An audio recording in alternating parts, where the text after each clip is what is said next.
जो आपकी मोहब्बत है ये भी अल्लाह पाक ने डाली है।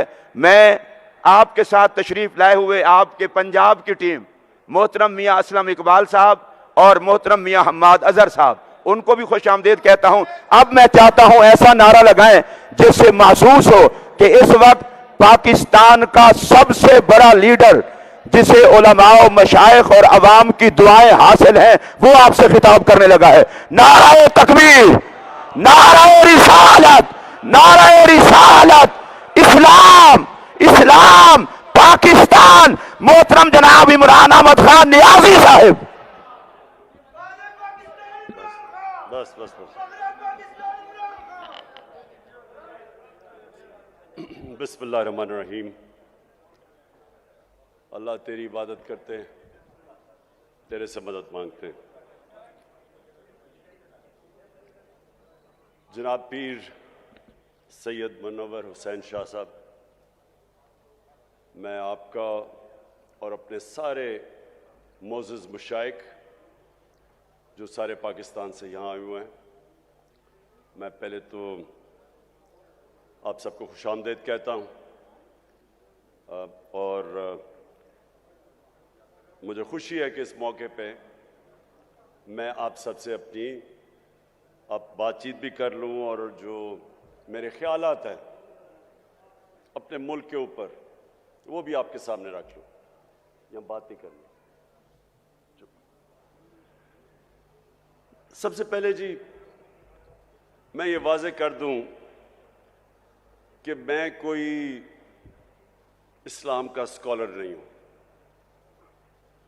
मैं कभी भी अपने आप को कोई इस्लाम का आलिम नहीं समझा, लेकिन मैं एक वो इंसान हूं जिसने आहिस्ता आहिस्ता अपनी ज़िंदगी के तजर्बे से,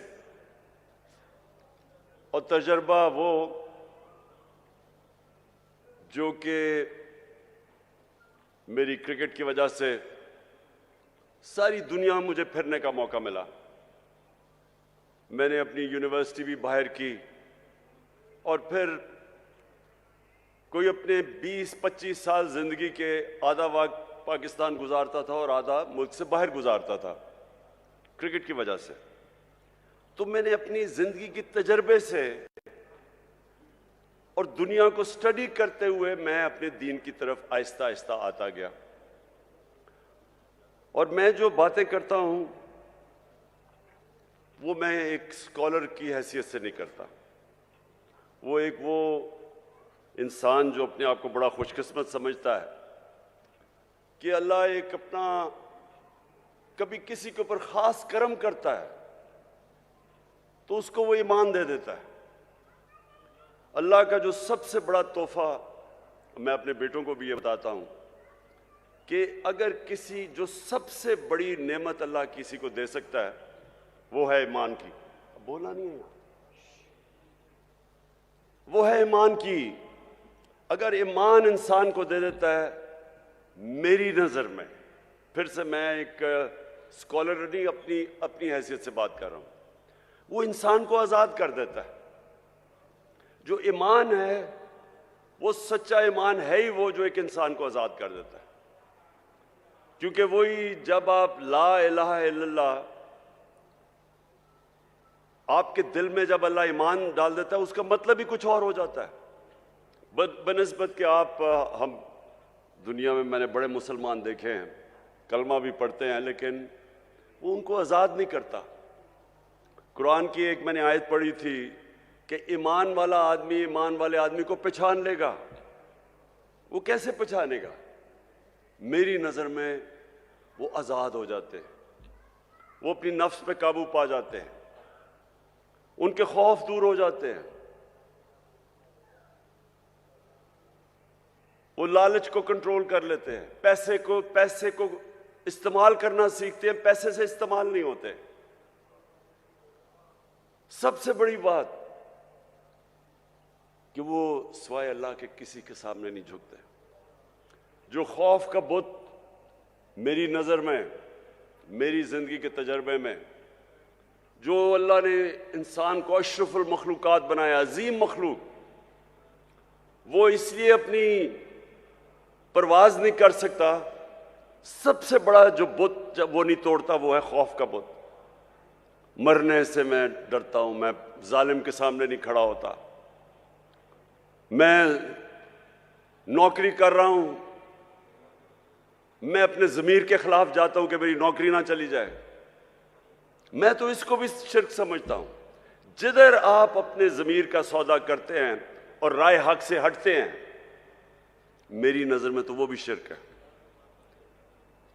पैसे की पूजा करना, पता है कि मैं चोरी कर रहा हूं, करप्शन कर रहा हूं, लेकिन मैं हर चीज जस्टिफाई कर लेता हूं कि जी मेरे घर में पैसा नहीं था इसलिए चोरी कर रहा हूं। मैंने तो जिंदगी में लोगों को हर चीज को जस्टिफाई करता देखा है। कत्ल को भी वो जस्टिफाई कर देते हैं, करप्शन को, कत्ल को, झूठ को, जना को, सब कुछ जस्टिफाई इंसान कर सकता है। तो जो ईमान होता है वो इंसान को बदल देता है। वो असल में इंसान का जो किबला है वो सही किबला आ जाता है, उसका डायरेक्शन जिंदगी का बदल जाता है। वो बजाय दुनिया में रहने के वो अपनी आखिरत की फिक्र करनी शुरू कर देता है, और वो फिर उसका कैरेक्टर भी बदलना शुरू हो जाता है। कभी भी इंसान का कैरेक्टर नहीं बदलता मेरी नजर में, जब सिर्फ ईमान ही कैरेक्टर बदल सकता है इंसान का। तो ये मैं समझता हूं सबसे बड़ी नेमत है अल्लाह की। तो जब मैं वजीर आजम बना और मेरा ये सारी दुनिया का तजर्बा था कि वो मुल्क जो आगे निकल गए, जो तरक्की याफ्ता मुल्क हैं, जिधर हमारे यहां से पाकिस्तानी मरते हैं वीजा लेके उन मुल्कों में जाने के लिए। मैंने जब उन मुल्कों को स्टडी किया तो मेरे मोअज़्ज़ज़ मुशाइख, मैं इस नतीजे पे पहुंचा कि वो मदीना के रियासत के असूलों पे हमारे से ज्यादा करीब हैं। उधर अदल और इंसाफ का निजाम हमारे से बेहतर है, उधर उनकी मेरिट का निजाम बेहतर है, उधर इंसानियत का निजाम बेहतर है। फलाई रियासत, मैं आपको कई ऐसी रियासत बता सकता हूं स्कैंडिनेविया में, और अगर आप कभी कभी पाकिस्तानी मिले उधर से तो उनसे पूछें कि इंसानियत क्या होती है। हमारे तो नबी सल्लल्लाहु अलैहि वसल्लम ने तब तकरीबन 1500 साल पहले दुनिया की सबसे पहली फलाई रियासत बनाई थी। उससे पहले तो कोई फलाई रियासत नहीं थी, बादशाह थी, ताकतवर के पास सब कुछ था, कमजोर के पास कुछ नहीं था। जो इंसानी निजाम और जो जानवरों के निजाम में फर्क क्या है? जानवरों के निजाम और इंसान में क्या फर्क है? मेरी नजर में जो अल्लाह ने अपने सारे पैगंबर भेजे थे, लाख से ज्यादा, वो सारे एक ही पैगाम देने आए थे कि जानवरों की जो जानवरों की बस्ती होती है उसमें इंसाफ नहीं होता। उसमें जिसकी ताकत उसके पास सब कुछ है, कमजोर के कोई हैसियत नहीं होती उसमें, और वहां इंसानियत नहीं होती। जो कमजोर होता है वो भूखा मर जाता है वहां। जो इंसानी निज़ाम होता है, इंसानी निज़ाम फर्क ही इन दो खास चीज़ों पे होता है कि वहाँ इंसानियत होती है, वहाँ रहम होता है, और फिर उधर अदल और इंसाफ होता है। ये दो बुनियाद हैं जो फ़र्क करती है हमें जानवरों से। और सारे अल्लाह के पैगंबरों का बुनियादी पैगाम होता ये है। तो हमने जो मगरब में रियासतें देखी, मुझे अफसोस से कहना पड़ता है कि मैंने पाकिस्तान में तो नहीं देखा वैसी इंसानियत, मैंने तो यहाँ वैसा इंसाफ नहीं देखा। मैंने तो मेरिट भी इंसाफ का हिस्सा है कि जो मेहनत करता है उसको उसका हक मिलना चाहिए, मैंने तो यहाँ नहीं देखा। आप देख लें, आपके ख़ानदानी ये जो दो पार्टीज़ हैं, दो ख़ानदान हैं, वो इनके ख़ानदान के अलावा कोई ऊपर ही नहीं आ सकता। ये तो मदीना की रियासत आप स्टडी करें, जो मेहनत करता था, जो अच्छे काम करता था, वो ऊपर चला जाता था। सलमान फारसी की मिसाल देते हैं, तो बाहर से आया था, उसको उन्होंने क्योंकि उसमें काबिलियत थी उसको ऊपर आना पड़ा, मेरिटोक्रेसी थी, वो इंसाफ का हिस्सा है।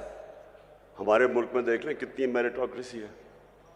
मैंने कह दिया कि आर्मी चीफ को मेरिट पे आना चाहिए, मुसीबत पड़ गई सारी जगह। तो यह हमारे मसला ये है कि मेरिट का मतलब ही नहीं हमें समझ। आप अगर दुनिया में मुकाबला कर लें, जिस माशरे के अंदर इंसाफ और मेरिट होता है वो आगे निकल जाएगा उस माशरे से जिसमें मेरिट नहीं होता। 2 क्रिकेट टीम चले, मैंने क्रिकेट में 20 साल दुनिया में इंटरनेशनल क्रिकेट खेला। एक क्रिकेट टीम मेरिट पे सेलेक्ट होती है, दूसरी सिफारिशों की होती है। जो मर्जी आप कर ले, मेरिट वाली टीम जीत जाएगी। उसी तरह जिस मुल्क के मेरिट पे इदारे ऊपर आते हैं वो आगे निकल जाएगी। तो सबसे पहले तो इंसाफ, और फिर जो फलाई रियासत, जिधर इंसानियत होती है, जिधर आप अपने कमजोर तबके की फिक्र करते हैं, जिधर आप जिम्मेदारी समझते हैं कि मेरा जो लोग हैं बेचारे, जो निचले तबका है, हमारी स्टेट की जिम्मेदारी उनको तालीम दें, उनके लिए इलाज करें, उनका सेहत का ध्यान रखें, उनकी नौकरियां करें। ये आज आप यूरोप चले जाएं, बरतानिया चले जाएं, आप इन मुल्क को, अली पीछे हो, आप दुनिया में चले जाएं, हर जगह के ऊपर आपको यही नजर आएगा कि बेहतर उनका सिस्टम, सोशल सिक्योरिटी सिस्टम बेहतर है, फलाई रियासतें हैं। वो वहाँ अदालतों में जाओ, वहाँ अदालतों के अंदर कमज़ोर से कमज़ोर आदमी की अदालत के अंदर उनको इंसाफ मिलता है। तो मैं जब मदीना की रियासत की बात की, और पहले नहीं की, जब हमें हुकूमत मिली तब मैंने शुरू किया। तो ये मैंने लोगों को समझाने की कोशिश की कि देखें, जो वो असूल थे जिसके ऊपर मेरे नबी सल्लल्लाहु अलैहि वसल्लम ने मदीना की रियासत खड़ी की थी, क्यों अल्लाह हमें हुक्म करता है कि नबी की सुन्नत पे चलो? क्यों उसका हुक्म है? हमारी बेहतरी के लिए है। अल्लाह को तो बेनियाज है, अल्लाह को तो आप फायदा नुकसान नहीं पहुंचा सकते, लेकिन ये हमारी बेहतरी के लिए कि अगर हम उनकी सुन्नत पे चलेंगे तो हमारी बेहतरी होगी। क्योंकि मदीना की रियासत में, ये भी हमारे लोगों को नहीं पता, दुनिया की तारीख का सबसे बड़ा वो इनकलाब था। दुनिया की तारीख में इतनी बड़ी तब्दीली नहीं आई। 622 और 632 के बीच में वो लोग जिनकी कोई हैसियत नहीं थी, वो दुनिया के लीडर्स बन गए। तारीख का हिस्सा है, ये भी हमारे लोगों को नहीं पता। 10 सालों के अंदर सिर्फ 1200 से 1300 लोग जंगों में मरे थे, दोनों तरफ। जो जंगों के अंदर दोनों तरफ कैजुअल्टीज हुई थी वो 1200 से 1400 थी। लेकिन उसी टाइम में सारा अरब बदल गया, और वो लोग जिस तरह उन्होंने दुनिया की लीडर्स बन गए, फिक्री इनकलाब आया था। तो वो क्या चीजें थी, वो उन्होंने हमारे नबी सल्लल्लाहु अलैहि वसल्लम ने किस तरह उनको चेंज किया, उनका कैरेक्टर कैसे बदला, ये हमारे लोगों को नहीं पता आज। मैंने इसलिए रहमतुल लिल आलमीन अथॉरिटी बनवाई, बड़े बड़े आलम को हमने ऊपर बैठाया, हमने कहा करिकुलम डेवलप करो, स्कूल के बच्चों को सीरत नबी सिखाओ, 8, 9 और 10 क्लासेस के अंदर कोर्स स्पेशल डेवलप करो, यूनिवर्सिटीज के अंदर रिसर्च करवाओ, कॉलेजेस के अंदर डिबेट्स हो, पता चले हमारे नौजवानों को कि क्या इतना बड़ा इनकलाब कैसे आया था, कैसे दुनिया मुसलमानों ने ट्रांसफॉर्म कर दी थी। 1000 साल तक मुसलमान दुनिया की सबसे बड़ी पावर थे। वो क्या चीज थी, क्यों ऊपर, फिर मुसलमान जब ऊपर भी गए फिर नीचे क्यों आए? इकबाल ने जो शिकवा और जवाब शिकवा लिखा, क्या कहने की कोशिश कर रहा था कि हम ऊपर क्यों गए और फिर हमने क्या आया? वही मदीना के रियासत के उसूलों से पीछे हटे, हम नीचे आ गए। और आज हम फिर कैसे अपने लोगों को ऊपर ला सकते हैं? इसलिए हमारी कोशिश थी कि ये अथॉरिटी बना के हम सारे मुल्क के अंदर लोगों को समझाएं, अपने यूथ को, नौजवानों को, फिर उनका कैरेक्टर बिल्डिंग करें। इस वक्त हमारे बच्चों के ऊपर जो प्रेशर है, मैं अपने मोअज़्ज़ज़ मशाइख आप सबके सामने कह रहा हूं, मोबाइल फोन ने दुनिया बदल रहा है। मोबाइल फोन के ऊपर जिस तरह का मटेरियल आज है, इंसानी तारीख में बच्चों के पास इस तरह की चीजें नहीं है। पोर्नोग्राफिक मटेरियल है, हर किस्म का गंद है, फायदा भी है, इल्म भी है, लेकिन दूसरी तरफ हर किस्म का उसमें एक्स रेटेड मटेरियल है जो बच्चों को कभी इंसानी तारीख में बच्चों को ये चीजें नहीं देखती थी। अगर अब हम अपने बच्चों की तरबियत ना करें, और मैं समझता हूं कि तरबियत हो ही एक तरह सकती है कि हम सीरत नबी से बच्चों को पढ़ाएं, उनका कैरेक्टर बिल्डिंग करें। एक चीज है जिस तरह हम अपने बच्चों को बस बच्चों को अभी से उनकी तैयारी करवाएं अपनी हिफाजत करने के लिए कि जिस तरह का ये है। और मैं आपको बता रहा हूं, मैं जब प्राइम मिनिस्टर था, मैंने जब आईजीज को बुलवाया, उनसे पूछा कि बताएं कौन सी जुर्म तेजी से बढ़ रहे हैं। तो हमारे ज़माने जब मैं 4 साल पहले की बात कर रहा हूं, तो जो सेक्स क्राइम्स हैं ये तेजी से बढ़ रही है पाकिस्तान में। बच्चों से जो ज्यादती हैं वो बढ़ रही हैं, और वो इसकी बहुत बड़ी वजह मोबाइल फोन है। लेकिन हमें अब अपनी बच्चों की तरबियत की जरूरत है। और मैं फिर से कहता हूं कि एक ही तरीका है, हम अपने बच्चों का कैरेक्टर बिल्डिंग कर सकते हैं सीरत नबी से। और मैं दूसरी बात कहता हूं कि देखें, मुझे बार बार कहा जाता है कि आप बड़ी जिद्दी हैं, आप कि आप ये नहीं करिए, जो लोगों ने करप्शन की हुई है बस इनको छोड़ दें, इनको माफ कर दें, इनके ऊपर ना बात करें, मुल्क का सोचें। मुझे बड़े बड़े, जो मैं हुकूमत में भी था तो मुझे प्रेशर पड़ता था कि जी एनआरओ दे दो इनको। देखिए, ये भी आपके लिए बहुत ज़रूरी है कि मेरे जो मोअज़्ज़ज़ मुशाइख हैं, आपको लोगों की तरबियत करनी चाहिए।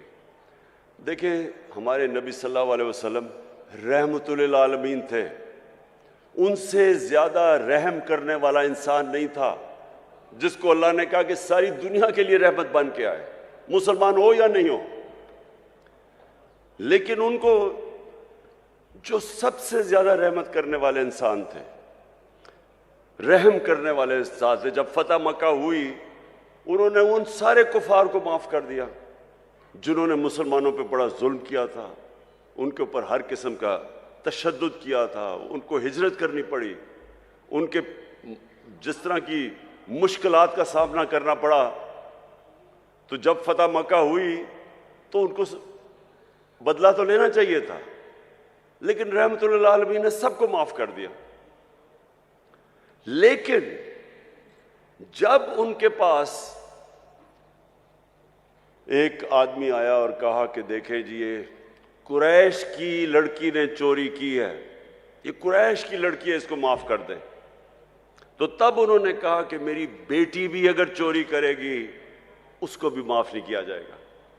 यानी जिधर चोरी, आप जिस दिन चोरी को माफ करना शुरू कर दें, आप अपना माशरा तबाह कर देते हैं। उन्होंने जो उनकी हदीस है, अल्लाह के आखिरी पैगंबर की जो हदीस है, अच्छा, और मुझे ये भी नहीं समझ आती कि ये इसके ऊपर कंट्रोवर्सी क्यों है, जब कुरान में वाज़े लिखा गया है कि नबी सल्लल्लाहु अलैहि वसल्लम अल्लाह के आखिरी पैगंबर हैं, तो इसके ऊपर डिबेट क्यों है?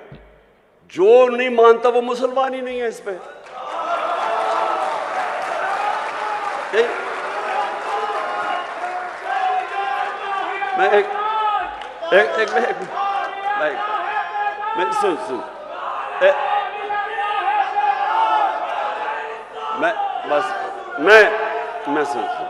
मैं सिर्फ ये कह रहा हूं कि ये बार बार के जी वो फलाना कायदियानी है, किसी के ऊपर भी उंगलियां उठाई जाती हैं।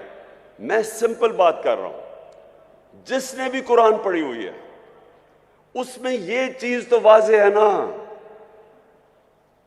कि मोहम्मद मुस्तफ़ा नबी सल्लल्लाहु अलैहि वसल्लम अल्लाह के आखिरी पैगंबर है, वाज़ेह ही है। तो इसके ऊपर तो डिबेट ही नहीं है। हम ऐसे कि कभी किसी के ऊपर उंगली उठाते हैं। अच्छा, तो मैं ये अब आपको देखें, ये बहुत जरूरी है हम सब के लिए ये जो वक्त है इस वक्त पाकिस्तान में, ये बहुत अहम वक्त है। वक्त क्या है कि हमारे मुल्क के ऊपर बैरूनी साजिश करके इस मुल्क के वो नामवर डाकुओं को ऊपर बिठा दिया गया है जो 30 साल से चोरी कर रहे हैं। मुल्क आते हैं, हुकूमत करते हैं, मुल्क को लूटते हैं, वापस बाहर चले जाते हैं, फिर एनआरओ लेके फिर वापस आते हैं, फिर चोरी शुरू कर देते हैं, फिर बाहर चले जाते हैं, पैसा मुल्क का बाहर ले जाते हैं। अब मैं सवाल ये पूछता हूं कि अगर एक बहसियत माशरा हम इस जुल्म और नाइंसाफी के खिलाफ अपनी आवाज बुलंद नहीं करते और इसका मुकाबला नहीं करते, हमारे और भेड़ बकरियों में कोई फर्क नहीं है।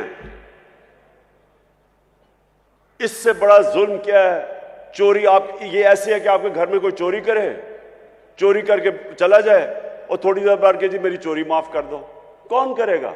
आपका कोई घर लूट के जाए, आप माफ करेंगे उसको? कहेंगे पहले पैसे वापस करो। तो करप्शन तो मुल्क का पैसा चोरी है। वो जो सारे अवाम का, जो स्कूलों पे, अस्पतालों पे, जो हर चीज अवाम की सहूलतों के लिए पैसा, वो चोरी करके बाहर ले जाते हैं और फिर थोड़ी देर बाद कहते हैं जी इसको माफ कर दो। और जब इमरान खान नहीं मानता तो कहते हैं बड़ा जिद्दी है। भाई मेरा अपना पैसा होता शायद मैं माफी कर देता इन चोरों को, लेकिन अवाम का पैसा है ये, यहाँ गुर्बत है, लोग भूखे मर रहे हैं। 5 करोड़ पाकिस्तानी 2 वक्त की रोटी नहीं खा सकते, उनका पैसा चोरी करके तुम बाहर चले जाओ और फिर आगे कहोगे जी अब इनको एनआरओ दे दो। देखिए ये मुल्क का मसला है। मेरे नबी सल्लल्लाहु अलैहि वसल्लम ने वाज़ेह तौर पे कहा कि जो कौम छोटे चोरों को जेल में डाल देती है और बड़े डाकुओं को माफ कर देती है, एनआरओ कर देती है, नहीं पकड़ती, वो कौम तबाह हो जाती है। आज अब कोई गरीब मुल्क में चले जाएं, क्योंकि मैंने सारी दुनिया देखी है, किसी गरीब मुल्क में चले जाएं, गुर्बत का असल वजह ये क्या है? वहां ताकतवर कानून से ऊपर है, कमजोर जेलों में जाता है। अब किसी मुल्क में चले जाएं, नाइजीरिया तेल के जखीरे पे बैठा हुआ है, सबसे ज्यादा जो तेल है वो नाइजीरिया के अंदर है, वहां गरीबों की फौज है। वहां क्यों गुर्बत है? क्योंकि उनके ऊपर लोग बैठ के पैसा चोरी करके मुल्क से पैसा बाहर लेके जा रहे हैं। स्विट्जरलैंड चले जाएं, स्विट्जरलैंड में कोई वसाइल ही नहीं है। हमारे जो शुमाली इलाके हैं, नॉर्दर्न एरियाज, स्विट्जरलैंड से दुगने बड़े साइज में और स्विट्जरलैंड से बहुत ज्यादा खूबसूरत है। वो मुल्क जिसके पास है ही कुछ नहीं सिवाय पहाड़ों के, वो दुनिया का सबसे खुशहाल मुल्क है, क्योंकि सबसे ज्यादा दुनिया के अंदर इंसाफ स्विट्जरलैंड में है। सबसे ज्यादा कानून की हुक्मरानी स्विट्जरलैंड में। किसी ताकतवर की जरूरत नहीं है कि मुल्क का पैसा चोरी करके बाहर चला जाए। किसी ताकतवर का जरूरत है कि किसी की जमीन पे कब्जा कर ले या किसी के घर पे कब्जा कर ले। कानून है, इंसाफ है। हजरत अली रज़ी अल्लाह ताला ने फरमाया था कि कुफर का निजाम चल जाएगा लेकिन नाइंसाफी और जुल्म का निजाम नहीं चल सकता। हमारा ये मसला है आज। यहां कोई वसाइल की कमी नहीं है। ये अल्लाह ने हर किस्म की इस मुल्क को नेमत दी है, लेकिन ये मुल्क तब तक नहीं चलेगा जब तक हम मिलके अपने मुल्क को उन असूलों की तरफ लेके जाएं जिसके ऊपर मदीना की रियासत को खड़ा किया था मेरे नबी ने। तो मैं आप मशाइख, मोअज़्ज़ज़ मशाइख, मैं ये चाहता हूं कि आप ये मेरे साथ मिलके ये मुल्क की हकीकी आजादी के लिए जहाद लड़ें। अब बस बस बस बस बस बस बस बस बस बस बस मैं ये पीर मुनव्वर साहब,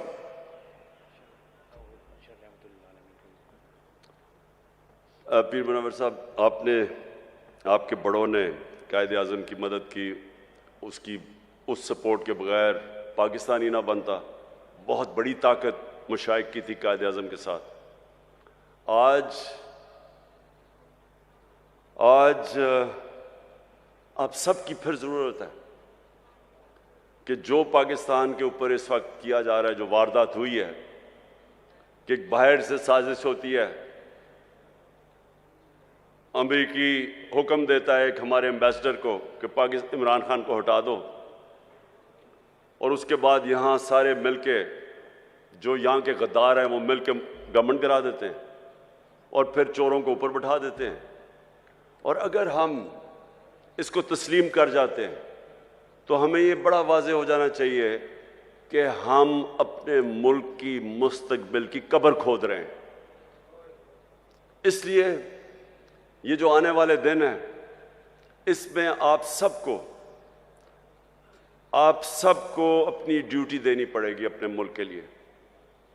मैं सिर्फ आपसे ये चाहता हूं कि लोगों को कम से कम नबी सल्लल्लाहु अलैहि वसल्लम की सीरत और सुन्नत के तहत लोगों को अब जगाना शुरू करें। उनकी सब कुछ उन्होंने जो असूल बनाए हुए हैं कि मुल्क चलता कैसे है, अदल और इंसाफ क्या होता है, इंसानियत क्या होती है, वो आप लोगों को आपको ज़रूर तबलीग करनी चाहिए इस वक्त, क्योंकि ये टाइम नहीं है। हम बड़ी तेज़ी से नीचे जा रहे हैं। अभी शहबाज शरीफ ने जाके अमेरिका में माफिया मांगी है कि जी खुदा के वास्ते हमें पैसा दे दो, नहीं तो हमारा मुल्क तबाह हो जाएगा। सोचे इतनी मेहनत करके साजिश करके 5 महीने पहले गवर्नमेंट आती है, आज सारी अमेरिकनों को वहां जाके कह रहा है कि जी खुदा के वास्ते हमारी इमदाद कर दो, नहीं तो मुल्क का दिवालिया निकल गया, नहीं तो हम अपने कर्जे नहीं वापस कर सकते।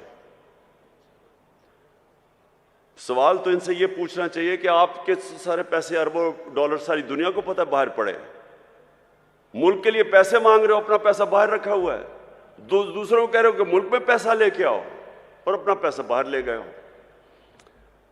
तो मैं आखिर में सबसे अभी से ही मैं अपनी हुकूमतों को, 4 हमारे पास हुकूमतें हैं, गिलगित बल्तिस्तान, आज़ाद कश्मीर, पख्तूनख्वा और पंजाब, इंशाअल्लाह हमने पिछले साल भी और इस साल भी भरपूर तरीके से 12 रबीउल अव्वल बनाएंगे। और जब हम 12 रबीउल अव्वल बनाएंगे तो इसी में अपने नौजवानों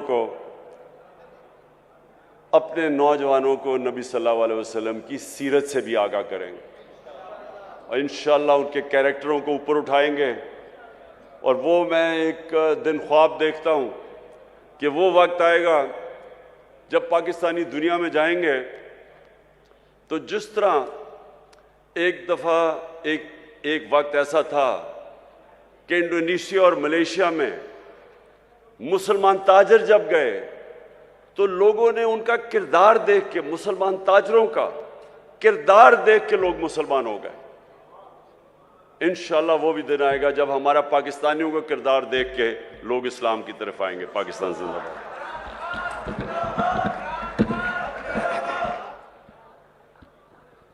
मैं पीर सैयद मुनव्वर हुसैन शाह साहब किबला से गुजारिश करूंगा दुआ फरमा दें।